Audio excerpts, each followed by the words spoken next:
अस्सलामुअलैकुम। तो वेलकम है आप लोगों का ये अमरात चैनल में।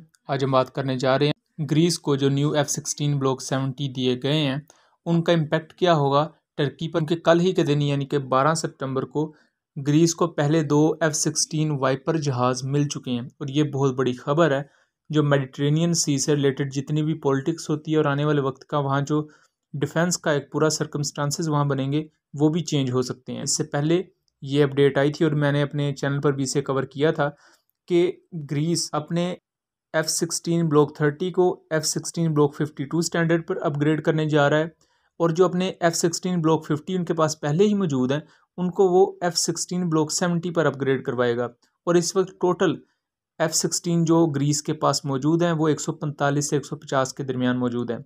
आने वाले वक्त में वो टोटल 83 से 85 के दरमियान F-16 ब्लॉक 70 उनके पास हो जाएंगे। 18 राफेल एयरक्राफ्ट उनके पास मौजूद होंगे और 24 F-35 जहाज़ भी वो ले सकते हैं अगर इसी तरह चीज़ें चलती रहीं तो। F-16 ब्लॉक 70 ग्रीस की एयरफोर्स को दिए गए, इनकी बाकायदा इंडक्शन भी हुई।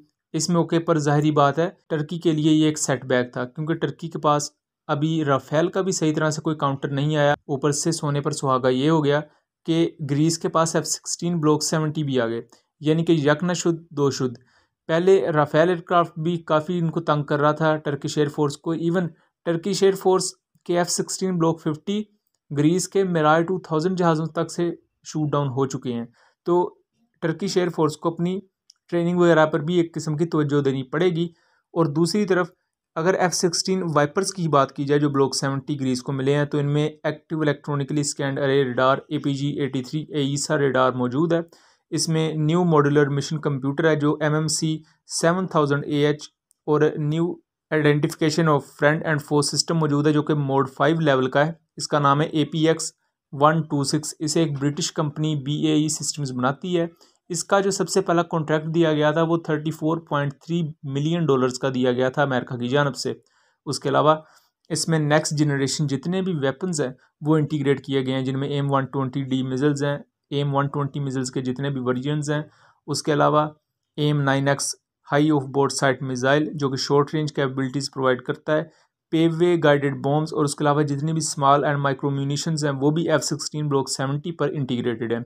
लिंक 16 को ये यूज़ करता है और टोटल 83 जहाज़ इस तरह के अपग्रेड करवाएगा ग्रीस या उसको मिलेंगे और इसकी जो टोटल प्राइस दी है वो $280 मिलियन है। लेकिन सेम इसी काम के लिए टर्की से जो पैसा मांगा गया था वो 1.1 बिलियन था, यानी $1.1 बिलियन टर्की से मांगा गया कि हम आपके जहाज़ों को F-16 ब्लॉक 70 पर अपग्रेड कर देंगे।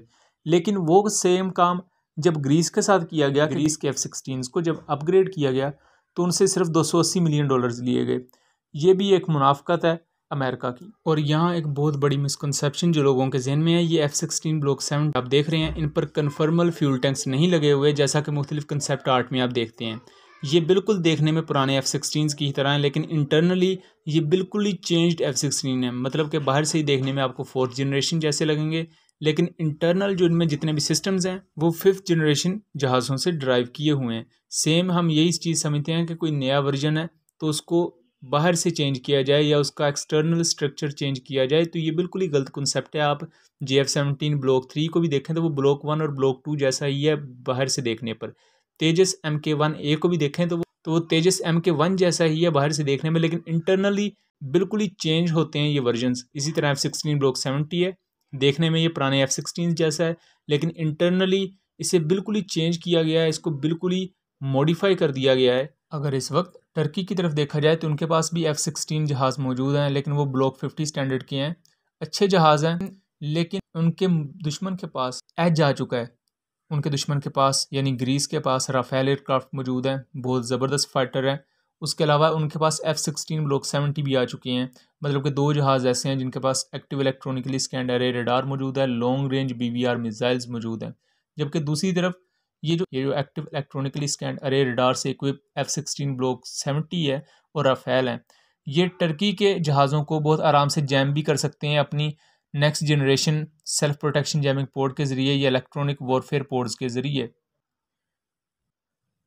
जबकि उसके मुकाबले में टर्की को देखा जाए तो टर्की ने भी अपने लिए कुछ न्यू इलेक्ट्रॉनिक वॉरफेयर पोड्स बनाई हैं जो कि बहुत अच्छी हैं अपनी कैपेबिलिटीज़ के लिहाज से, लेकिन दूसरी तरफ टर्की के पास S-400 सिस्टम मौजूद है जो कि बहुत इफेक्टिव भी है, लेकिन फिर भी एयर डिफेंस सिस्टम्स वैसी आपको ताकत या कैपेबिलिटी प्रोवाइड नहीं करता जो एक फाइटर जेट करता है।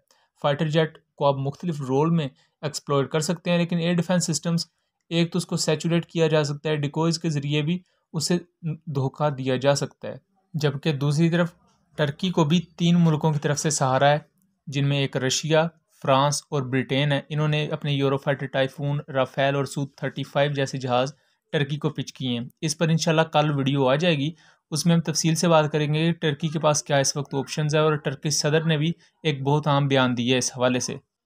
यहाँ मैं एक अनाउंसमेंट भी करता चलूँ कि रिसेंटली यूक्रेन और रशिया वॉर एक नए मरहले में दाखिल हो गई है, जहाँ यूक्रेन ने 3000 स्क्वायर किलोमीटर का इलाका वो रशिया के कब्ज़े से वापस ले लिया है, और यूक्रेनियन फोर्सेस ने बहुत कामयाबी हासिल की है, ख़ास तौर पर इस सितंबर के ही महीने में। तो मैं इस पूरे वॉर सिनेरियो को अपने ट्विटर हैंडल पर भी कवर कर रहा हूँ, आप मुझे वहाँ भी फॉलो कर सकते हैं, और मुझे कमेंट सेक्शन में ज़रूर ये बता दीजिएगा कि मुझे इस तमाम सिनेरियो पर वीडियोज़ बनानी चाहिए। और अगर आप चाहते हैं कि मैं यूक्रेन और रशिया के सिनेरियो पर वीडियोज़ बनाऊं, तो फिर आप लोग भी उन वीडियोज़ को शेयर कीजिएगा और इस चैनल को सपोर्ट कीजिएगा। तो इंशाल्लाह मिलेंगे अगली वीडियो में, तब तक के लिए अल्लाह हाफिज़।